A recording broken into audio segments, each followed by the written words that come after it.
Olá, queridas amigas e amigos da Sociedade Espírita Círculo da Luz de nossa capital. Aqui quem fala é Velocino Camargo, trabalhador da Sociedade Espírita Caminho da Luz, no Partenon também aqui em Porto Alegre. É comum muitas vezes as pessoas, quando declinamos o nome da casa onde nós trabalhamos, fazerem a confusão com o Círculo da Luz, que é esta sociedade querida, bastante conhecida aqui de Porto Alegre. Pois bem, é um prazer estar junto com vocês, aceitando com carinho o convite que me foi formulado, para que nós, nesses últimos dias do ano de 2021, façamos uma análise daquilo que vivenciamos, desse momento no qual nós nos encontramos inseridos, e também projetarmos do ponto de vista cristão, espírita, o que nos aguarda para o ano de 2022. Qual devem ser as nossas expectativas, qual deve ser a nossa postura espiritual e mental com relação a um novo ciclo dentro desse calendário humano.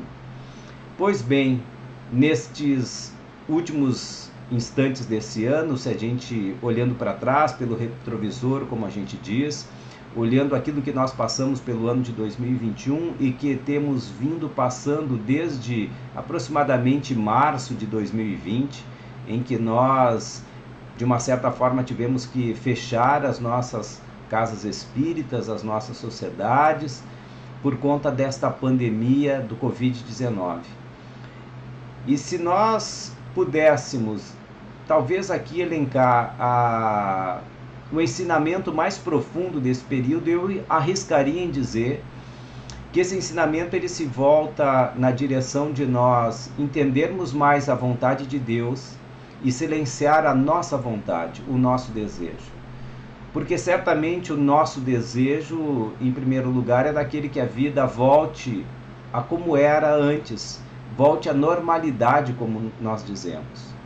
Olha, pretendemos que a vida retome aquelas mesmas características que tinha antes da pandemia, antes do isolamento, do distanciamento, que nós pudéssemos ir à casa espírita sem medo de nos contaminarmos, sem nenhum problema de sermos acometidos desta doença, desta virose, e com riscos altos de falecermos, desencarnarmos, contaminarmos, infectarmos pessoas muitas vezes próximas a nós, que tem um sistema imunológico mais debilitado e que daí o risco ainda é maior. Então, se nós pudéssemos eliminar esta situação, para tirar de todos nós qualquer tipo de medo e mais esta dificuldade que nós temos de permanecer longos tempos isolados, porque isso tem reflexos emocionais, tem reflexos mentais em todos nós, na sociedade como um todo. Tanto que há uma preocupação muito grande depois de um período de isolamento, que comecem a surgir doenças mentais, doenças emocionais sérias, severas, e é o que muitas vezes a gente já começa a observar nas nossas casas espíritas. Os primeiros atendimentos que nós fazíamos em termos de vibração, de radiação, é para aquelas pessoas que estavam acamadas, enfermas, nos hospitais, contaminadas. E hoje a gente vê crescendo maior o número de casos em que as pessoas apresentam esses reflexos emocionais, doenças da psique, da mente, perturbações, inquietações, até mesmo depressão, quadros que precisam um trabalho próprio, profissional para isso, mas coadjuvado com as irradiações da casa espírita, com as vibrações, com o evangelho no lar e todo aquele conjunto de instrumentos a nos ajudar nesse processo. Então, o que gostaríamos é que nós voltássemos à vida normal, sem estas circunstâncias. Mas, como disse, eu arriscaria em dizer que a mais profunda das lições neste momento é aprender a calar, a silenciar a nossa vontade e aceitar os desígnios de Deus. Porque para tudo na natureza há objetivo. Para tudo Deus observa como um fator de aprendizado. em que nós precisamos muitas vezes de determinados impulsos, de situações graves, sérias, para que daí nós venhamos a tirar uma lição que já deveríamos ter tirado há mais tempo e que por invigilância, por preguiça nossa, nós vamos deixando essa situação se arrastar. Porque é objetivo de todos nós o progresso, como nós encontramos na obra espírita, no Livro dos Espíritos, em que a terceira parte é consagrada às leis morais. Então são aquelas leis que regem esse movimento do espírito, e lá nós encontramos que uma das leis, dessas leis naturais, é a lei do progresso. E Kardec formula aos espíritos superiores, na questão 779, o questionamento: a força para progredir áurea o homem em si mesmo, ou o progresso é apenas fruto de um ensinamento? Será que esta concepção que a gente tem de progresso, ela decorre do ensinamento que nós passamos de geração em geração? E os espíritos respondem: o homem se desenvolve por si mesmo, naturalmente. Então, o fato de nós aspirarmos ao progresso é natural, decorre da lei da natureza. Ele está íncito em cada uma das pessoas. É da nossa natureza a busca do progresso. E aí Kardec comenta: o homem não pode conservar-se indefinidamente na ignorância, porque tende a atingir a finalidade que a providência lhe assinalou. Então é como se nós fôssemos criados com este programa, um programa sutil de computador que faz com que nós, tendo nos desprendido do Criador, somos feitos à sua imagem e semelhança, nós vamos fazer um périplo, uma caminhada para retornar a esse ponto de luz novamente, que é Deus, agora de forma mais intensa. Então é da natureza humana esse processo. Quando nós nos estagnamos por algum motivo nesta caminhada, Deus procura nos ajudar, nos impulsionar para esse progresso, para que a gente possa observar determinadas situações que muitas vezes não fazem parte das nossas cogitações habituais e que passam então já a falta desse conhecimento, a falta desse desenvolvimento prejudiciais a nós.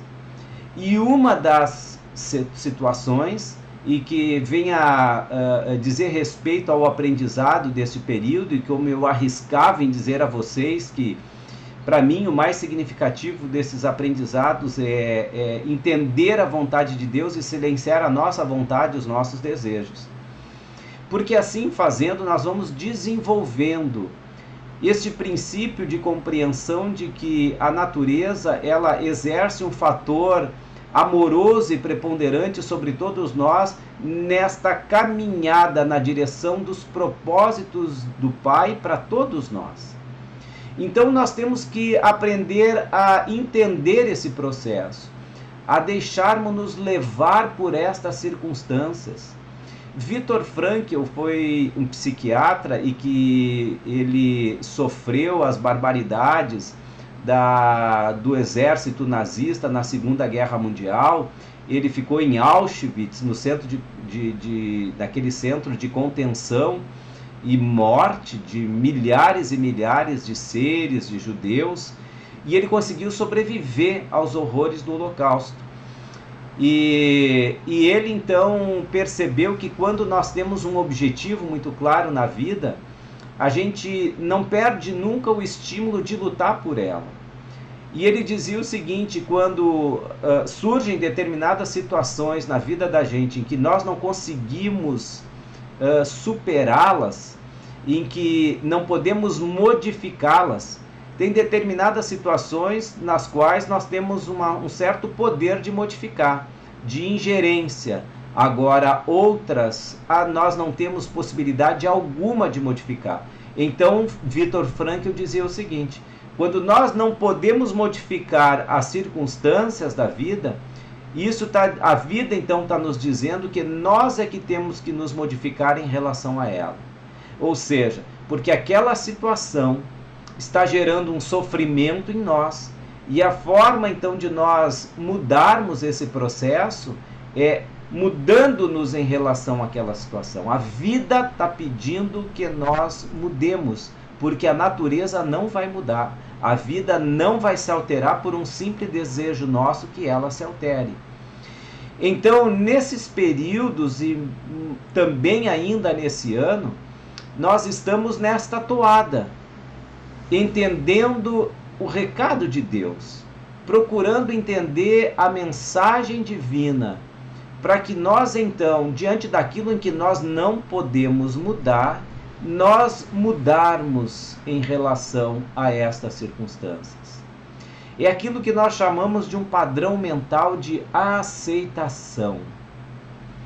Se a gente perceber, quando nós conseguimos desenvolver esse padrão mental de aceitação, nós acolhemos aquilo que a vida se apresenta para nós em termos de aprendizado. A gente não tenta repelir, a gente não faz esforços para desconhecer aquela situação, para tentar mudar algo que é imutável. Isso é que gera o sofrimento. Então, o padrão mental da aceitação é este padrão mental da mente humana que já possui as suas emoções ou busca trabalhar o controle das suas emoções, de uma certa maturidade emocional, em que a gente reconhece que as forças da natureza e da vida são maiores do que a nossa, e que é preciso então escutar a voz de Deus nestas particularidades da vida. Então, quando nós aceitamos estas situações, nós diminuímos o nosso sofrimento. É o padrão mental da aceitação. É que nós nos deixamos fluir com a vida, sem resistir. A resistência é que leva ao sofrimento.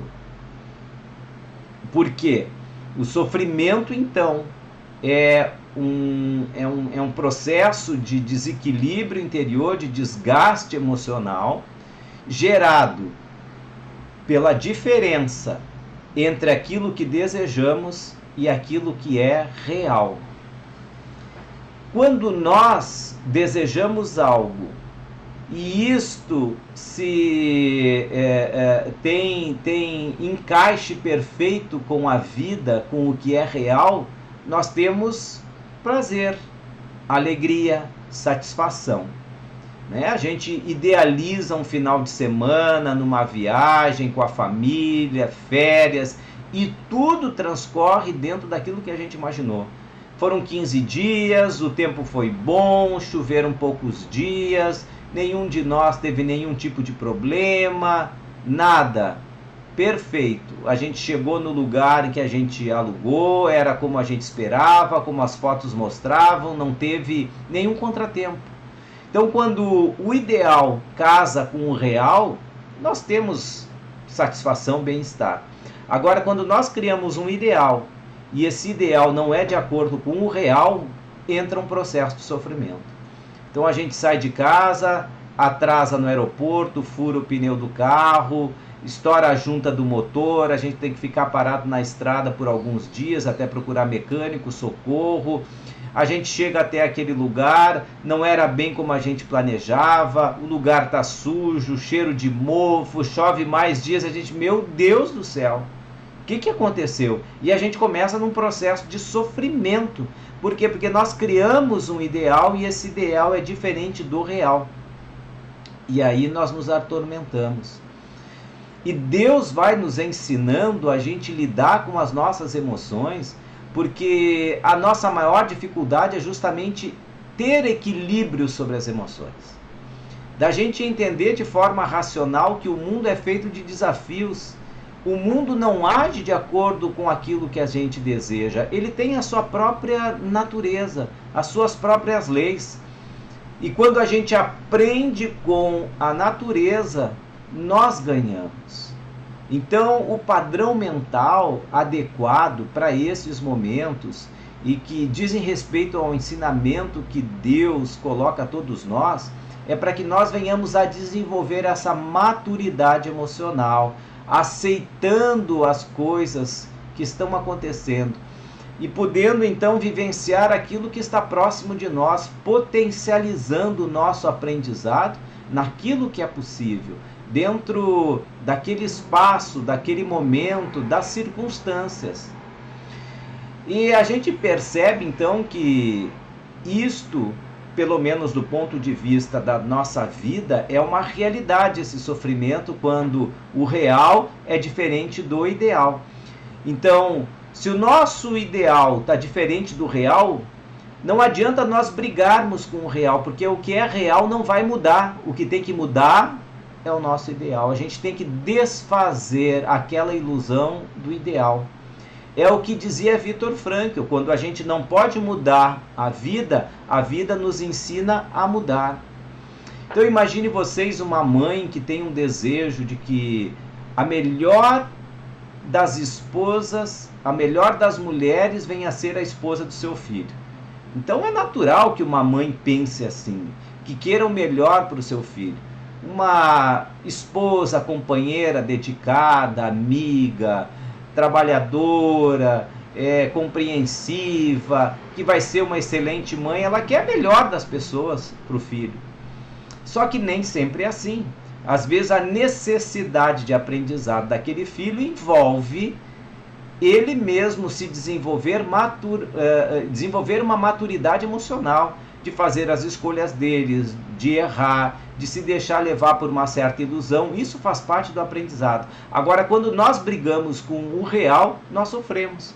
Se aquela mãe pensa numa nora ideal, e aí as namoradas desse filho não são aquela nora que a mãe pensava, ela vai começar a brigar com aquelas noras, ela vai brigar com o filho. Daqui a pouco o filho vai noivar com uma delas, vai casar com uma delas que não era aquela que a mãe imaginava e a mãe desejava. A mãe entra em desespero. Ela tenta de todas as maneiras abrir os olhos do filho, segundo ela, diz: olha, eu tenho que te abrir os olhos, tu não está vendo? Essa mulher não tem valor. E aí começa a desqualificar. E aí mais que ele vai se aproximar dessa mulher, diz: ah, meu Deus do céu, o que eu fiz para atrair essa jararaca aqui para minha casa? E ela talvez vai tentar um trabalho espiritual para afastar aquela mulher do seu filho, e as coisas vão se agravando. Talvez ela vai engravidar, ter filho, e este neto, a avó não vai poder compartilhar, estar junto com ele, porque a nora não vai deixar. O que está acontecendo aqui? O real diferente do ideal. O real vai mudar? Não vai. Quem é que tem que mudar? Nós temos que mudar. Nós temos que aceitar. Aquela foi a pessoa que o filho escolheu para viver com ele. Então que nós vamos envolvê-la em afeto, em carinho, em respeito, porque aí sim nós vamos diminuir o nosso sofrimento e tentar aproximar nós daquela pessoa que talvez tenhamos uma antipatia, seja ela gratuita, seja ela decorrente de personalidades, de fluidos diferentes ou de vivências espirituais diferentes de alguns anos atrás, que necessitam, talvez agora, a aproximação, a amizade e a compreensão. Então a aceitação vai nos ajudar a aprender. Esse ano foi um ano assim, que exigiu de nós mais uma vez aceitarmos várias situações, muitas vezes adversas. Para alguns de nós, a gente teve que se despedir de alguns familiares que acabaram desencarnando por conta desse vírus. E nós tivemos que compreender essa situação. E compreendendo ela, a gente observa que a vida é uma continuidade. Nós estamos aqui num processo de aprendizado por um determinado período e retornamos para o nosso mundo, um mundo normal, primitivo. Então, nós vamos aceitando estas situações. Ah, fica saudade? Claro que fica. Mas na medida em que a gente vai entendendo que aquele foi o melhor para a pessoa que nós amamos, porque permanecer ainda aqui nestas condições de convulsão é bastante difícil. Ele já cumpriu a parte dele, a tarefa dele. Ele agora retorna para o plano espiritual, ele vai se ajustar lá, se equilibrar, de lá vai ajudar nós que estamos aqui e preparando para quando do nosso retorno. Então a gente vai estabelecendo certos olhares sobre a vida, acomodando as nossas emoções para que nós não venhamos a sofrer, aceitando os desígnios de Deus e fazendo silenciar o nosso, aprendendo ter a ciência da paz, não é que é a paciência, a ciência da paz. Mas quais são os votos nossos para o próximo ano? O que podemos fazer por nós mesmos nesta caminhada? Nós encontramos uma página belíssima de Emmanuel na obra Vida e Caminho. É uma psicografia também de Francisco Cândido Xavier, e que ele intitula esta página de Carta de Ano Novo. Escreve assim então Emmanuel, pela pena de Francisco Cândido Xavier: Ano Novo também é a oportunidade de aprender, trabalhar e servir. Vejam, para todos nós cristãos, Emmanuel já deixa um norte para um ano que se inicia: aprender, trabalhar e servir. Vejam que no aprender está esse gesto de se abrir para a vida. Já no aprender também tem um quê de humildade, porque aquele que se põe nesta condição de humilde em relação à vida, ele percebe que ele tem muito que se enriquecer. Por isso que nas bem-aventuranças tem bem-aventurados os pobres em espírito, ou seja, porque são humildes. Pobre em espírito aquele que reconhece que ainda precisa muito para se enriquecer. É a humildade. Então só aprende aquele que está diante da vida nesta condição de humilde, de aprender com todos, aprender com a vida, com as pessoas, com as circunstâncias. Quando a soberba, ela toma conta dos nossos pensamentos, dos nossos comportamentos, a gente se fecha para o aprendizado, porque a gente estima que sabemos tudo, quando na realidade somos um pobre de espírito sem reconhecer. O aprendizado vai gerar esse espírito da gente aprender com todo mundo, aprender com uma pessoa de idade, aprender com uma pessoa nova. A todo momento nós estamos aprendendo, porque as pessoas, como dizia Paulo Freire, não têm saberes melhores nem piores, são saberes diferentes. Ainda mais numa situação muito comum, de almas muito próximas em termos de nível evolutivo, em que a diferença não é significativa entre nós. Então há entre nós saberes diferentes. É claro que quando nós estamos falando com um espírito puro, superior, o conhecimento dele é mais abalizado que o nosso. Mas quando estamos tratando de almas muito parecidas, orgulhosas, vaidosas, que ainda sofrem as consequências das suas ações equivocadas, existe entre nós aprendizados diferentes, e é sempre bom aprendermos um com o outro, e por isso a humildade. Raul Teixeira uma vez conta que ele estava no ônibus indo para a universidade, começou a chover e a janela estava aberta, e começou a entrar água por conta do vento, e ele começou a se molhar. Ele tentou fechar essa janela, é daquelas que tinha a parte de baixo fixa e movimentava apenas a parte de cima. Ele se levantou, foi fechar a janela e não conseguiu. Ela estava emperrada. Ele fez força, não conseguiu, e ele se sentou. Disse assim: mas meu Deus do céu, não é possível que eu não vá conseguir fechar essa janela, aquela água batendo, tocando nele. Ele se levantou mais uma vez, pegou com as duas mãos, ele disse que chegava a trepidar e a janela não fechava. Nisso tinha um rapaz do lado dele, olhou para ele e disse assim: o senhor quer que eu lhe ajude a fechar a janela? Ele disse: olha, eu gostaria. O rapaz se levantou, com 2 dedos ele fechou a janela. O que ele fez? Ele só soltou uma travinha que tinha no puxador, e aí fez o movimento e fechou a janela. Ele ficou olhando e disse: mas meu Deus do céu, eu nunca tinha me dado conta desta trava que tinha ali para soltar a janela. A gente aprende com todos. desde que a gente tenha humildade. Então, para o próximo ano, diz Emmanuel, a gente tem a oportunidade de aprender, de trabalhar e de servir.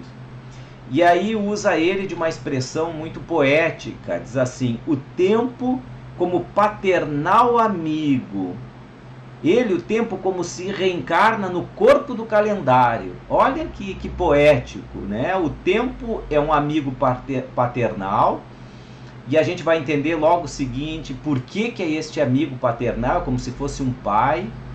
E esse tempo ele se encarna ou reencarna no corpo do calendário, descerrando-nos horizontes mais claros para a nossa necessária ascensão. Então olha que bacana. Então o tempo reencarna no calendário e ele é nosso amigo paternal, porque ele vem com mais uma possibilidade de nós, de abrirmos aqui, como ele diz, descerrando novos horizontes para a nossa necessária ascensão. Então, cada ano é uma oportunidade renovada da nossa caminhada. Nós temos pela frente a nossa eternidade.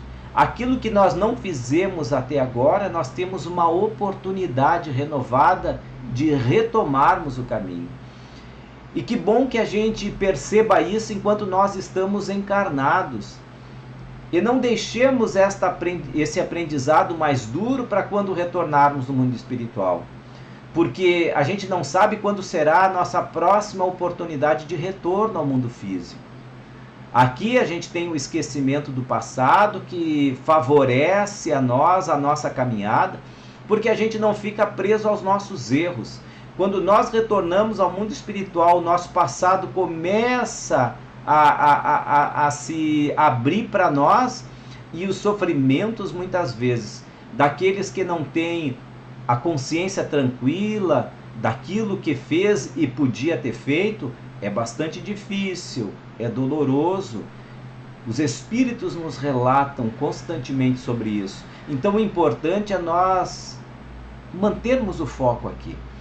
Aquilo que nós não conseguimos este ano, em termos de aprendizado, de trabalho, em termos de serviço, de servir, que nós façamos agora. Porque esse calendário é como o tempo amoroso, né? O tempo está reencarnando no calendário como esse amigo paternal, abrindo horizontes claros para esse processo de ascensão espiritual. Vejam que lindo! Então nós temos agora mais um ano no nosso calendário. Para isso, para aprender, para trabalhar, para servir.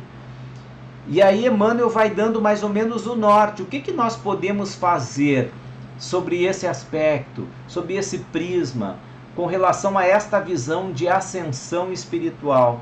Ele diz assim: se tens inimigo, faze das horas renascer-te o caminho da reconciliação. Se tens inimigo, faz das horas o caminho para a reconciliação. No capítulo 4 da obra Boa Nova, o irmão X fala do instante que Jesus, depois daquele período que ele ficou no deserto, ele está entrando em Jerusalém. Quando ele entra em Jerusalém, ele é interpelado por um doutor da lei de nome Hanan, que seria mais tarde uma das pessoas que estariam envolvidas no processo de Jesus no Sinédrio e que levou ele à crucificação. Hanan olha aquele homem, aquele galileu, de vestes muito simples, mas com um olhar extremamente magnético. Ele, olhando para aquele homem, diz assim: Galileu, o que fazes aqui em Jerusalém? Interpela a Jesus. E Jesus diz para ele, olhando com serenidade: eu venho em Jerusalém para edificar o reino de Deus. Olha só que provocação. Ele, aquele homem, passou a vida inteira estudando o que era o reino de Deus, como os homens conseguirem o reino de Deus.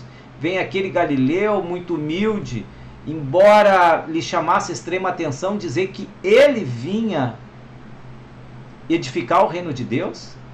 E aí Hanan pergunta: mas o que pensas tu venha a ser o reino de Deus? E a resposta de Jesus é magistral: o reino de Deus é a edificação divina no coração dos homens. O reino de Deus é a obra divina no coração dos homens. Se efetivamente, e agora reconhecemos, que o reino de Deus é uma construção de um espaço divino nos nossos corações, de abrirmos espaço em nosso coração para a morada definitivamente do Cristo, daquilo que o Cristo nos ensinou, porque ele disse: eu e o Pai somos um, ninguém vai ao Pai senão por mim. Então esta morada que ele vem nos ajudar a construir, para ter espaço em nosso coração a Jesus, a Deus. Imagine vocês, se há nesse coração espaço para albergar inimigos. Então, não é positivo que a gente acumule esta energia da inimizade, que a gente tenha espaço em nosso coração para guardar a inimizade. Então vamos aproveitar esse novo ano para que, como diz Emmanuel, se tem inimigos, faze das horas renascer-te o caminho da reconciliação. Então é nesta direção de trabalharmos a reconciliação. Porque no universo só existe amor. A ausência do amor é o ódio, é o rancor. Então nós temos que fazer mais amor em nós, construirmos mais amor em nós. Não que não tenhamos amor. O fato de nós termos um inimigo não quer dizer que nós não tenhamos amor, porque a gente pode ser um excelente pai, uma excelente mãe, nós podemos ser um vizinho maravilhoso, aquela pessoa sempre disposta a ajudar, alguém que é fiel à sua companheira, o seu companheiro, cumpre com seus deveres, mas tem uma pessoa, tem outra pessoa, ele tem alguns desafetos. Então ele tem uma reserva de amor, só que ainda esta reserva de amor é suficiente para envolver aquele que ele julga inimigo ou desafeto, que tenha feito alguma coisa, que tenha magoado ele. E aí a gente cria uma inimizade. Então, diz Emmanuel, aproveita esse novo ano para fazer esse caminho da reconciliação. Porque é o próprio Emmanuel que nos esclarece o seguinte: olha, quando nós temos alguma coisa contra alguém, este problema é nosso. Agora, quando alguém tem um problema para conosco, bom, isso é problema dele. Isso quer dizer o seguinte, que asfaltar a estrada da reconciliação é um trabalho de mão única. De nós em relação àquela pessoa. Se aquela pessoa não quer fazer a mesma parte, o percurso dela da reconciliação, isso é um problema dela. Mas a minha parte é envolvê-la para um processo de reconciliação. É estar aberto para essa reconciliação.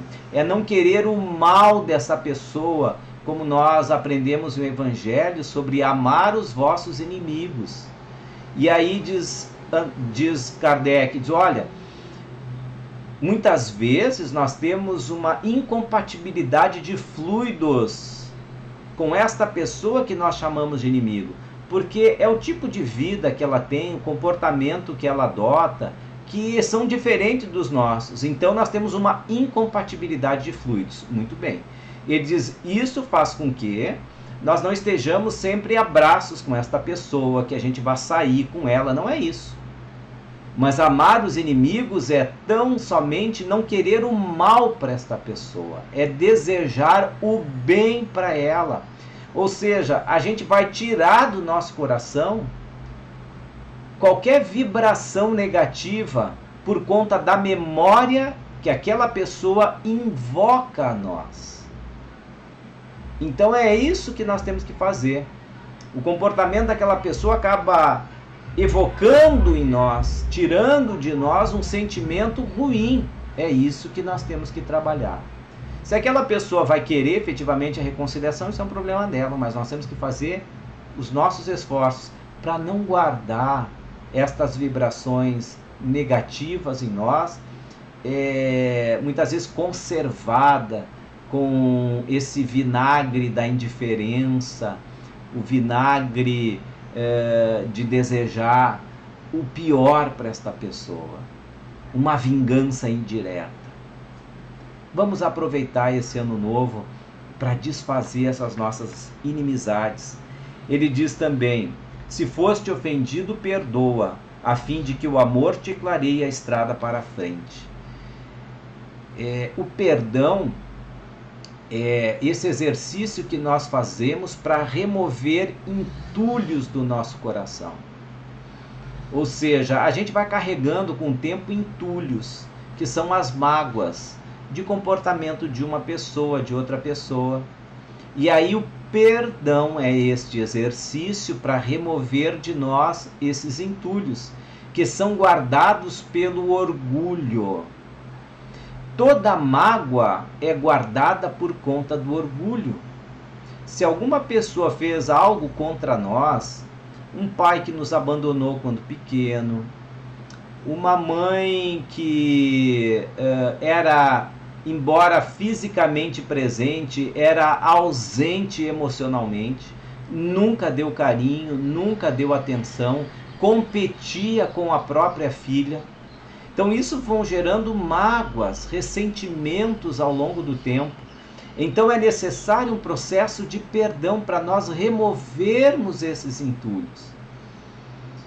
Da gente sair daquela posição de vítima, das pessoas nos olharem como vítima, de a gente alimentar esta situação, carregando esse peso, essa dor e esta raiva, esta mágoa, ela pode gerar doenças sérias, pode nos levar à morte. Uma tristeza, muitas vezes acentuada por um longo período, leva ao desencarne. Então o perdão é este caminho. Vejam, perdão vem de perdonare, que é um caminho longo de doação. Quando a gente fala de pernoite, o que é? É durante a noite toda. Então o prefixo per quer dizer um percurso, um caminho. Ninguém perdoa de uma hora para outra. Não existe perdão fácil. O que pode existir é desculpa. A gente desculpar uma pessoa por alguma coisa. A pessoa deixou uma porta aberta, era para deixar fechada. Então aquilo é uma desculpa. Não, eu te desculpo, né? Não é perdão. O perdão é uma coisa mais séria, uma mágoa que a gente carrega. E para isso é preciso que a gente venha fazer reservas de amor. Emmanuel fala isso: se foste ofendido, perdoa, a fim de que o amor te clareie a estrada para a frente. Então nós temos que aprender a amar mais, fazer exercícios do amor cada vez maior para poder realizar o perdão. É como se todas as agressões elas pudessem ser comparadas com a nossa capacidade de amar. Se é uma agressão pequena e nós temos uma capacidade de amor maior, isso absorve. A gente nem chega a ficar magoado. Agora, se a gente julga que esta agressão é grande, mas a nossa capacidade de amor é pequena, a gente fica magoado, porque ainda tem muito orgulho que fica retendo essa mágoa. Então nós precisamos aumentar a nossa capacidade de amar para diluir esta mágoa. Este é o crescimento. Vejam, da dor gerando aprendizado e crescimento espiritual. E Emmanuel vai nesta toada, nesta direção.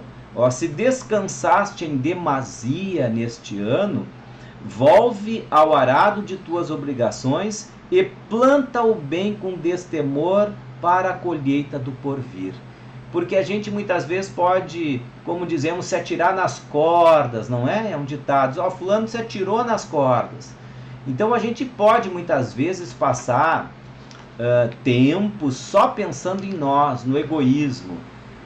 Uma vez eu assisti um vídeo do Amigos da Luz, canal Amigos da Luz no YouTube, e ele falava sobre a reencarnação e que ele escolhia uma reencarnação sem muitos problemas. E aí o mentor dizia para ele: não, nós temos que colocar alguns desafios que tu deixou do passado. Ele disse: não, mas Jesus não disse amar o próximo como a ti mesmo, eu quero reservar a próxima encarnação para amar a mim mesmo. Aí depois eu vou ver essa outra situação aí de amar o inimigo, amar o próximo. Ele diz, aí o mentor pega e diz assim para ele, mas vem cá, tu já está as suas últimas 5 encarnações foram pensando só em ti, mais uma não vai dar. Então às vezes a gente se acomoda.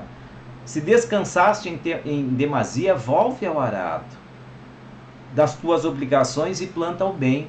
Então vamos aceitar os trabalhos no bem, as oportunidades que nós temos, até mesmo aí no Círculo da Luz.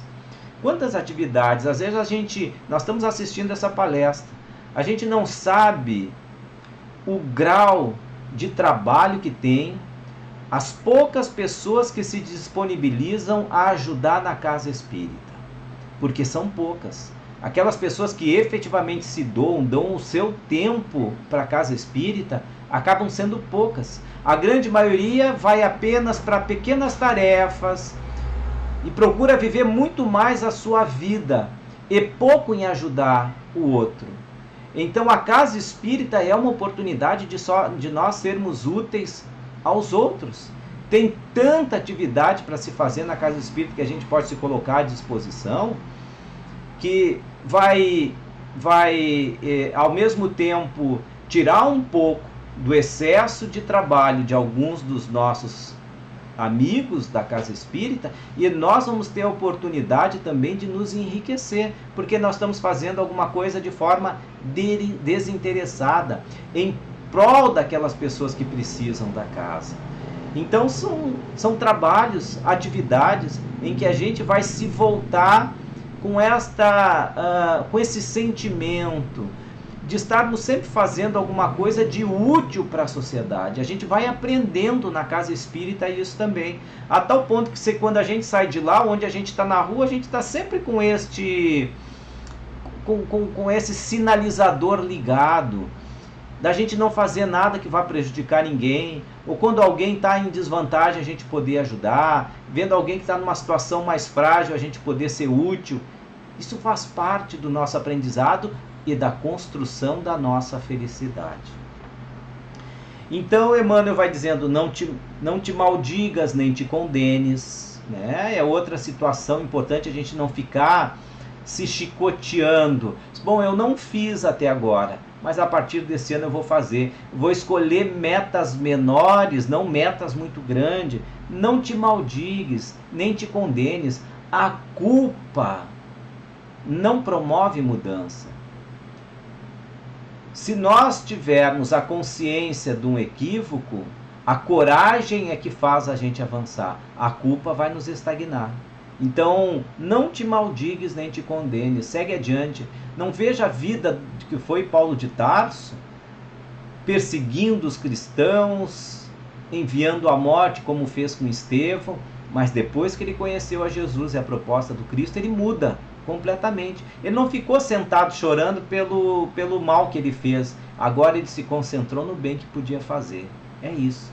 Não te maldigues, nem te condenes. Não te desanimes, cultiva o bom ânimo e, por último, não te esqueça de que Jesus jamais se desespera conosco.